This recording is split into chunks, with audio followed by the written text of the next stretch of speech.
Hi guys, today magkakaroon tayo ng shoe review ng 361-degree Big 3 Team 2. Promise guys, pag na-try nyo tong sapatos na to, hindi nyo napapansin yung mga OEM Class A, mga fake na sapatos dahil yung performance nito napakalayo sa napakamurang halaga. Halos parehas na lang sa mga ganong sapatos.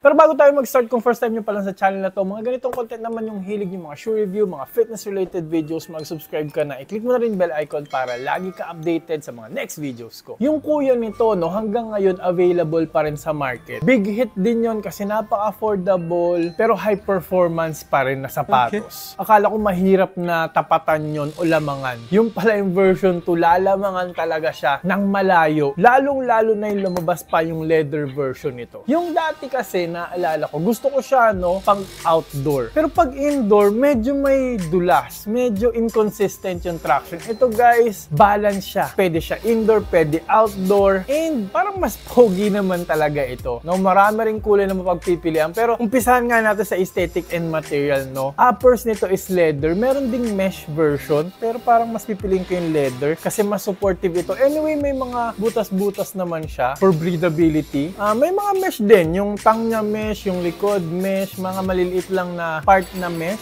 Quick foam light yung ginamit. Rubestec naman yung outsole na ginamit din. Nag-workout ako, gamit ko ito. Nag-plyometrics ako, napaka-balance. Kaya parang masasabi ko, kahit other sports, pwedeng-pwede ito. Low cut naman siya, sumobal yung ankle ninyo, pwede rin pamorma, lalo na itong black na colorway. Kasi leather naman, parang madali siyang bagayan. Tapos may torsion plate pa po to guys ha. So parang TPU sheet lang siya, parang nylon sheet, fiberglass sheet lang po yung torsion plate niya. Pero okay lang. Sa ganitong price point, napakahirap ng lamangan nito. Kasi pag ganitong price point, EVA foam nga lang sa mga, lalo na sa mga US brand eh. Guys, 2,300 yata ito ngayon. And bumababa pa minsan, depende sa voucher, depende sa araw. Pero i-consider natin yung price to material ratio, to aesthetic ratio, kasi nag-work talaga itong number 3 na to sa akin palagi, no? Simple, pero may dating. Ganong presyo, ganito yung material, malinis yung pakakagawa, straightforward. So, for me, bibigyan ko ito ng 9 out of 10. Almost perfect po sa ganyang price point. Next, puntahan natin yung traction na for me, parang ito yung kanyang pinaka-strong na part. Solid rubber outsole na merong mga irregular pattern. Para mga 3 yung pattern niya. And merong dito sa taas naman na herringbone pattern. And guys, yung pinagmamalaki ng 361-degree na outdoor outsole nilagay nila dito. Yung Rubestec.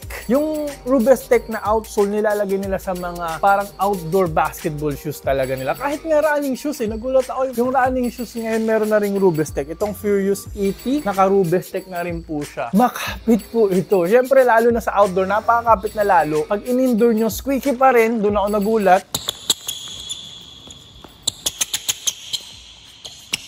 And sa tingin ko, tatagal po talaga to. Napakasulit talaga kasi makakapal naman yung grooves niya, malalaki. So sa tingin ko, kahit pa-araw-arawin nyo to gamitin, sulit pa rin ito kasi matibay talaga siya. Ang gaganda ng stops, ang ganda ng bite nito sa outdoor or indoor court. So dahil dyan guys, for me talaga, 10 out of 10 ito sa traction and outsole. Hindi rin to nag-a-attract ng dust. Grabe guys, wala. Zero yung pag-attract na ng dust. Next punta na po tayo sa safety and support. Yung heel counter po nito, supportive enough naman po. Umaangat kasi yung foam. Kung nakita nyo yan, umaangat yung foam dito sa heel counter, which is for me, pinaka-important na part. Kung gusto mong mabawasan yung risk ng tapilok, yun talaga, yung heel part po talaga. Hindi naman laging yung outrigger guys, pero nakakatulong. Tingnan nyo naman. Anyway, makapal-kapal naman yung outrigger nito. Kahit papano, meron pa rin. Yung foam niya rin po, umangat, no? Umangat din dito to act as a sidewall. Yan, yung pag-angat. Yung shining dyan. Yung glossy na parang foam. Ay, hindi. Outsole siya eh. Actually, outsole pala siya na umangat. So, yung mga jab step, euro step mo, covered ka naman. Maganda naman yung lockdown laterally. Sa medial part din, umangat din po naman dito. Foam naman po yung umangat sa medial part. Okay din po yung lockdown dyan. So, maganda actually lockdown, lalo na dahil leather ito. Mas marirecommend ko talaga guys yung leather na version kasi mas maganda po yung support. Yung mesh kasi mas nag-i-expand yun. Pero kung gusto nyo ng comfort, talaga, kung kayo yung nasa comfort na side na tao, okay talaga yun. no? May torsion plate din naman po siya, pero parang maliit lang. Pero sufficient naman yung torsional support niya. Oh. Hindi ko basta-basta natitwist yung sapatos. So, okay yung twisting support nito. Kumbaga parang yung sapatos na to, sakto. Parang ganun, sakto. And hindi tayo dapat mag-expect ng too much kasi isa to sa mga pinaka-budget shoes na 361 degree. Kung support ang pag-uusapan, sakto pa rin po siya for me. Pero sa tingin ko yung leather, yung ano nito, no, nagamit ko rin kasi yung mesh, medyo nakukulangan ako. Parang konti, nakukulangan ako ng konti sa support. Ito kasi leather, so i-scorean ko siya as a leather. As a leather, bibigyan ko ito ng 9 out of 10 sa safety and support. Kung yung mesh, siguro bibigyan ko ng mga 7.5. No? To be honest lang naman, no? Mas gusto ko yung support talaga nito. Next, punta na tayo sa fit and comfort. Napaka-comfortable po na sapatos to. Nagulat ako, no? Kasi usually, pag quick foam, lalo na yung mga lumang quick foam, medyo matigas eh. Ito yung mga malalambot na quick foam light. Nawala na yung dating quick foam. Yung quick foam lang, bakit kaya hindi na nila nilabas ulit? Pero anyway, yung quick foam light naman ngayon, natuwa ako kasi parang nagbago siya, naging mas forgiving, mas maraming compression, mas malambot, maganda yung impact protection, guys. Sa bounce, okay lang, sakto lang. Meron naman, pero kasi kung gusto mo ng bounce, yung Energy X foam talaga nila eh. Kumbaga ito, kaya ma-recommend ko sa parang sa forwards kasi maganda yung impact protection niya. Hindi siya masyadong bouncy, pero mamaya natin pag-uusapan yan. Pero step in comfort yun talaga, panalo po siya. Well padded pa rin, pati ito, no? Kahit yung leather version niya, comfortable sa loob, masarap sa loob, lalong-lalo na yung mesh version nito. And maraming forefoot flex, napakalambot. Heel to toe transition, maganda. Makakatakbo kayo ng walang resistance. Kasi yung torsion plate niya, forgiving naman din, no? Malambot naman. Sa fit, wide foot friendly naman po ito. Tingnan nyo, no? Wide foot friendly naman po siya. Kung wide foot kayo, pwede na kayo kahit true to size na po kayo dito. Kung narrow naman kayo, parang ako, parang pwede rin kayo dito mag half size down. Kung narrow talaga yung paa ninyo. Kung gusto nyo ng snug fit. So yun guys, fit and comfort, bibigyan ko po ito ng 9 out of 10 ulit. Mataas na naman kasi nga, well padded lahat. Siguro hindi ko na perfect kasi parang gusto ko pa ng Achilles pillow sana. Nag-inarte na naman ako. Pero lahat guys, wala na ako masabi. Lalo na siguro yung mesh version nito, sobrang comfortable talaga nun. Next punta na tayo sa breathability. Kung breathability talaga yung gusto ninyo, marirecommend ko yung mesh version nito. Kasi yung talagang